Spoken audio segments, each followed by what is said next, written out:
ನಿಮ್ಮೆಲ್ಲರಿಗೂ ಕೂಡ ನಿಮ್ಮದೇ ಆಗಿರ್ತಕ್ಕಂಥ ಯೂಟ್ಯೂಬ್ ಚಾನಲ್ ಸ್ಟಡಿ ವಿತ್ ಪರಶುರಾಮ್ಗೆ ಸ್ವಾಗತ ಅಂತ ಹೇಳ್ತಾ ಇಂದಿನ ವಿಡಿಯೋದಲ್ಲಿ ನಾನು 9ನೇ ತರಗತಿ ಸಮಾಜ ವಿಜ್ಞಾನದಲ್ಲಿ FA1 ಪರೀಕ್ಷಾ ಪ್ರಶ್ನೆ ಪತ್ರಿಕೆಯನ್ನು ನೋಡೋಣ. ತುಂಬ ಮೋಸ್ಟ್ ಇಂಪಾರ್ಟೆಂಟ್ ಆಗಿರ್ತಕ್ಕಂಥದ್ದಿತ್ತು. ಇದಕ್ಕಿಂತ ಸುಮಾರಾಗಿರ್ತಕ್ಕಂಥ ವಿಡಿಯೋಗಳನ್ನು ನಾನು ಹಾಕಿದ್ದೀನಿ. ಸೊ ಈ ವಿಡಿಯೋದಲ್ಲಿನೂ ಕೂಡ ನಿಮಗೆ ಇಂಪಾರ್ಟೆಂಟ್ ಆಗಿರ್ತಕ್ಕಂಥ ಕ್ವಶನ್ಸ್ಗಳು ಸಿಗ್ತದೆ ಅಂತ ಹೇಳ್ತಾ ಲೈಕ್, ಶೇರ್ ಮತ್ತು ಸಬ್ಸ್ಕ್ರೈಬ್ ಮಾಡೋದನ್ನು ಮಾತ್ರ ಮರೆಯದಿರಿ. ಇದು ನಾನು ಹಾಕಿರ್ತಕ್ಕಂಥ 3ನೇ ಸೆಟ್ನ ಒಂದು ಕ್ವಶನ್ ಪೇಪರ್. ಇದು 20 ಮಾರ್ಕ್ಸ್ ಇರತಕ್ಕಂಥ ಪೇಪರ್. ಓಕೆನಾ. ಒಟ್ಟು ಇಷ್ಟು ಪಾಠಗಳು ನೀವು ಓದ್ಕೊಳ್ಬೇಕು. ಆ್ಯಕ್ಚುಲಿ 25% ಸಿಲೆಬಸ್ ಅಂದರೆ ಪಾಶ್ಚಾತ್ಯ ಧರ್ಮಗಳು, 6ರಿಂದ 14ನೇ ಶತಮಾನದ ಭಾರತದ ಮತ ಪ್ರವರ್ತಕರು, ನಮ್ಮ ಸಂವಿಧಾನ, ಕುಟುಂಬ, ನಮ್ಮ ರಾಜ್ಯ ಕರ್ನಾಟಕದ ಪ್ರಾಕೃತಿಕ ವೈವಿಧ್ಯ ಮತ್ತು ಆರ್ಥಿಕ ರಚನೆ. ಇಷ್ಟು ಪಾಠಗಳನ್ನು ನೀವು ಓದಿಕೊಂಡಿದ್ದೆ ಆದರೆ ಔಟ್ ಆಫ್ ಮಾರ್ಕ್ಸ್ ತೊಗೊಳ್ತೀರಿ. ಮತ್ತು ಈ ಎಲ್ಲ ಪಾಠದ ವಿಡಿಯೋಗಳನ್ನು ನಾನು ಆಲ್ರೆಡಿ ಅಪ್ಲೋಡ್ ಮಾಡಿದ್ದೀನಿ. ವಿಡಿಯೋದ ಡಿಸ್ಕ್ರಿಪ್ಷನ್ ಬಾಕ್ಸ್ನಲ್ಲಿದೆ. ಸೊ ಚೆನ್ನಾಗಿ SSLC ಸಮಾಜ ವಿಜ್ಞಾನ ಪ್ರಶ್ನೋತ್ತರ ಅಂತ ಹೋಗಿ ನೋಡಿದರೆ ಸಾಕು. ಅಲ್ಲಿ ನೀವು ಒಳ್ಳೆಯ ಪಾಠದ ಪ್ರಶ್ನೋತ್ತರ ಡೀಟೇಲ್ ಆಗಿ ನಿಮಗೆ ಸಿಗ್ತದೆ. ಓಕೆ. ಇದು 9ನೇ ತರಗತಿ ಸಮಾಜ ವಿಜ್ಞಾನ ರೂಪನಾತ್ಮಕ ಮೌಲ್ಯಮಾಪನ ಒಂದು FA1 ಮಾಡೆಲ್ ಕ್ವಶನ್ ಪೇಪರ್ ಇದೆ. ತುಂಬ ಇಂಪಾರ್ಟೆಂಟ್ ಇತ್ತು.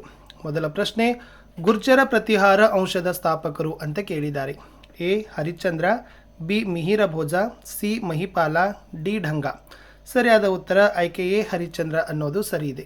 ಮುಂದಿನ ಪ್ರಶ್ನೆಗೆ ಹೋಗೋಣ. ಪ್ರಶ್ನೆ ಸಂಖ್ಯೆ 2, ಸಮಾಜದ ಜೀವಕೋಶ ಯಾವುದು ಅಂತ ಕೇಳಿದ್ದಾರೆ. ಯಾವುದಕ್ಕೆ ಸಮಾಜದ ಜೀವಕೋಶ ಅಂತ ಕರಿತೀರಿ? A ಶಾಲೆ, B ಕುಟುಂಬ, C ಸರ್ಕಾರ, D ಧರ್ಮ. ಸೊ ಸಮಾಜದ ಜೀವಕೋಶ ಅಂತ ಯಾವುದಕ್ಕೆ ಕರಿತೀವಿ ಅಂದರೆ ಆಪ್ಷನ್ B ಕುಟುಂಬ is the exactly right answer. ಪ್ರಶ್ನೆ 3, ಅತಿ ಕಡಿಮೆ ಅರಣ್ಯವಿರುವ ಕರ್ನಾಟಕದ ಜಿಲ್ಲೆ. ಸೊ ಯಾವ ಜಿಲ್ಲೆಯಲ್ಲಿ ಕರ್ನಾಟಕದಲ್ಲಿ ಅತಿ ಕಡಿಮೆ ಅರಣ್ಯ ಇದೆ ಅನ್ನೋದನ್ನು ಕೇಳಿದ್ದಾರೆ. It's a very easy. A Uttara Kannada, B Vijayapura, C Shivamogga, D Ballari. Option B Vijayapura is the exactly right answer. ಇನ್ನು 1 ಅಂಕದ 4 ಪ್ರಶ್ನೆಗಳಿದ್ದಾವೆ. ಪ್ರತಿ ಸರಿಯಾದ ಉತ್ತರಕ್ಕೆ 1 ಅಂಕ. 4 ಪ್ರಶ್ನೆ 4 ಅಂಕ. ಮಹಾರಾಜಾದಿರಾಜ ಎಂಬ ಬಿರುದು ಪಡೆದವರು ಯಾರು ಅಂತ ಕೇಳಿದ್ದಾರೆ. ಸೊ ಮಹಾರಾಜಾದಿರಾಜ ಅಂತಕ್ಕಂಥ ಬಿರುದು ಪಡೆದವರು ಢಂಗ ಇಸ್ ದ ರೈಟ್ ಆನ್ಸರ್.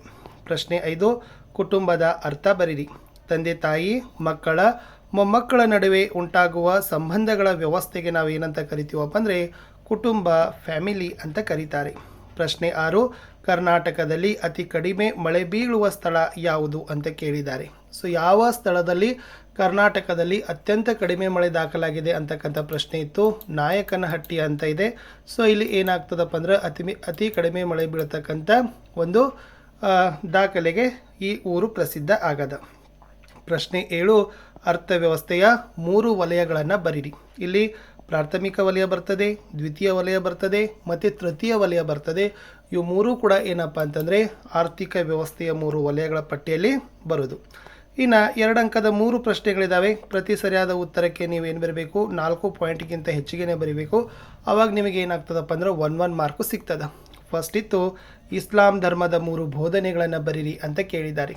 ಏನಪ್ಪ ಇಸ್ಲಾಂ ಧರ್ಮದ 3 ಬೋಧನೆಗಳು ಅಂತಂದರೆ ಫಸ್ಟ್ ಒನ್, ಎಸ್ ದೇವರು ಒಬ್ಬನೇ, ಆತನೇ ಅಲ್ಲಾನನ್ನು ಒಲಿಸಿಕೊಳ್ಳಲು ಸರಳ ಪ್ರಾರ್ಥನೆಯೊಂದು ಸಾಕು. ಪ್ರಾಮಾಣಿಕತೆ ಮತ್ತು ನೀತಿಯುತ ಜೀವನ ನಡೆಸಬೇಕು. ದುಶ್ಚಟಗಳಿಂದ ದೂರವಿರಬೇಕು. ದೀನ ದುರ್ಬಲರ ಬಗ್ಗೆ ಕರುಣೆ ಹಾಗೂ ಸ್ತ್ರೀಯರ ಬಗ್ಗೆ ಗೌರವ ಇರಬೇಕು ಅನ್ನೋದು ಇವೆಲ್ಲ ಇಸ್ಲಾಂ ಧರ್ಮದ ಮುಖ್ಯವಾಗಿರ್ತಕ್ಕಂಥ ಬೋಧನೆಗಳ ಪಟ್ಟಿಯಲ್ಲಿ ಬರೋದು. Very most important. ನಮ್ಮ ಸಂವಿಧಾನದ ಲಕ್ಷಣಗಳನ್ನು ಬರೀರಿ. ಲಿಖಿತ ಮತ್ತು ಬೃಹತ್ ಸಂವಿಧಾನ, ಸಂಸದೀಯ ಸರ್ಕಾರದ ಪದ್ಧತಿ, ಒಕ್ಕೂಟದ ವ್ಯವಸ್ಥೆ ಅಂತ ಬರ್ತದೆ. ಓಕೆ. ನೆಕ್ಸ್ಟ್ ಬರ್ತಕ್ಕಂಥದ್ದು ಮೂಲಭೂತ ಕರ್ತವ್ಯಗಳು, ಭಾಗಶಃ ನಮ್ಯ ಮತ್ತು ಭಾಗಶಃ ಅನಮ್ಯ ಸಂವಿಧಾನ, ಗಣತಂತ್ರ ವ್ಯವಸ್ಥೆ ಮತ್ತು ಮೂಲಭೂತ ಹಕ್ಕುಗಳು. ಇವೆಲ್ಲವುಗಳು ಕೂಡ ಏನಪ್ಪ ಅಂತಂದರೆ ಭಾರತದ ಸಂವಿಧಾನದ ಮುಖ್ಯ ಲಕ್ಷಣಗಳ ಪಟ್ಟಿಯಲ್ಲಿ ಬರೋದು. ಪ್ರಶ್ನೆ 10, ಪ್ರದೇಶದಿಂದ ಪ್ರದೇಶಕ್ಕೆ ಅರಣ್ಯಗಳ ಹಂಚಿಕೆ ವ್ಯತ್ಯಾಸ ಆಗಲು ಏನು ಕಾರಣ ಅಂತ ಕೇಳಿದ್ದಾರೆ. ಇದು ಇಂಪಾರ್ಟೆಂಟ್ ಇತ್ತು. ಇಲ್ಲಿ ವಿಭಿನ್ನ ಮಣ್ಣಿನ ಲಭ್ಯತೆ ಇರ್ಬೋದು, ಭೂಸ್ವರೂಪ ಆಗಿರ್ಬೋದು, ಸಮುದ್ರ ಮಟ್ಟದಿಂದ ಎತ್ತರ, ವಾಯುಗುಣದ ವೈವಿಧ್ಯತೆ, ಸಮುದ್ರದ ಸಾಮೀಪ್ಯ ಮತ್ತು ಆರ್ದ್ರತೆ.